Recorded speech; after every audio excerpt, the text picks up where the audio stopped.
Breaking news. Welcome to today's headlines. Killings in Southeast intended to keep Kanu permanently in detention.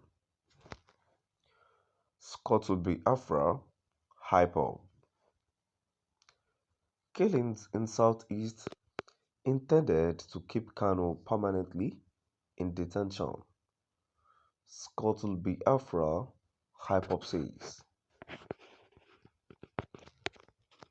To my dear listeners, from wherever you're listening from, please stay tuned as I read today's news.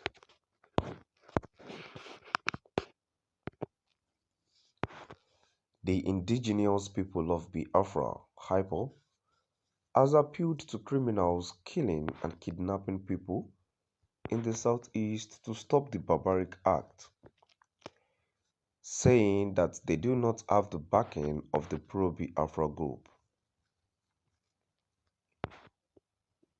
The group also raised the alarm on fresh plots to keep its leader, Nnamdi Kanu, permanently in detention, saying that the incessant killings and kidnappings in the southeast were designed to blackmail IPOB to prevent Kanu from being granted bail, as well as curtail the Biafra struggle.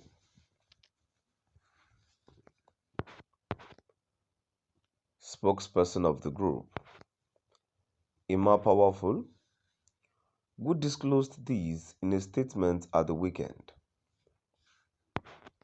explained why most of the killings occur few days to Kanu's appearance in court.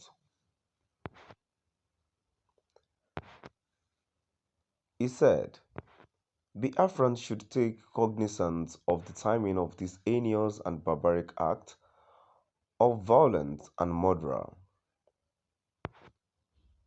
Our people and the world community should note that most of these heinous killings happen a few days before our leader's court date. For instance, the army couple, the House of Assembly member, the pregnant Hausa woman. This killing could not reasonably have been done or perpetrated by Hyper.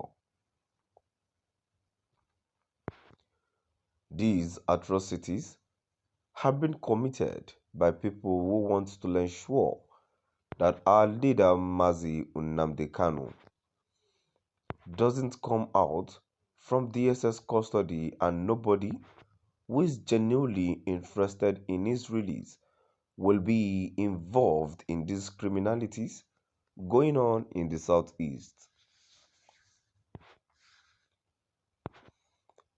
How can the killing of our own people warm our leader, Mazi Nnamdi Kanu, is fighting for their liberation and freedom help in securing his release?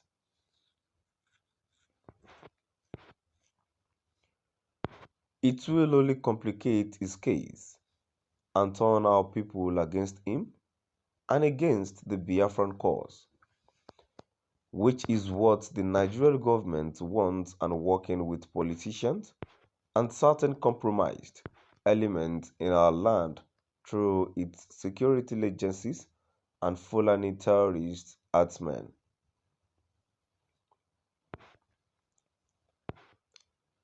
Again, these killings are also calculated to intimidate and blackmail the judiciary, who might be open in granting him justice because our leader, Mazi Nnamdi Kanu, has no case to answer.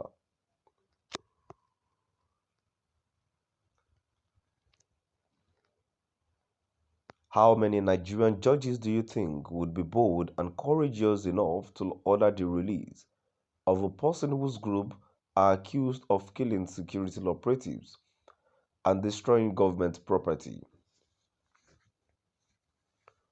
Therefore, our leader, Mazi Nnamdi Kanu, wants any genuine person who genuinely desires his freedom from this hell of torture he is currently undergoing to stop all forms of criminalities going on in the region and ensure he or she works in tandem with the structure he puts in place and joined with them to move the struggle forward.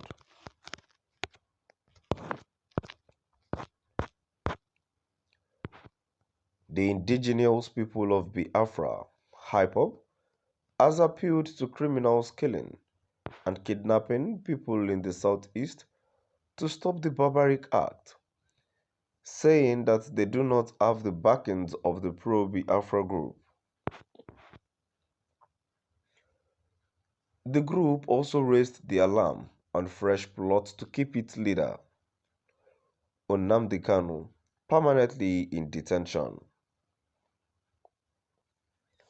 saying that the incessant killings and kidnappings in the southeast were designed to blackmail IPOB to prevent Kanu from being granted bail as well as curtail the Biafra struggle. Spokesperson of the group, Emma Powerful, would disclose this in a statement at the weekend. Explained why most of the killings occur few days to Kanu's appearance in court.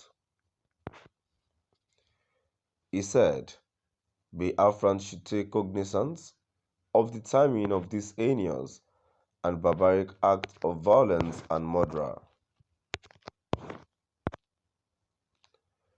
Our people and the world community should note that most of these heinous killings happened a few days before our leader's court date. For instance, the army couple, the House of Assembly member, the pregnant Hausa woman, this killing could not reasonably have done or perpetrated by IPOB.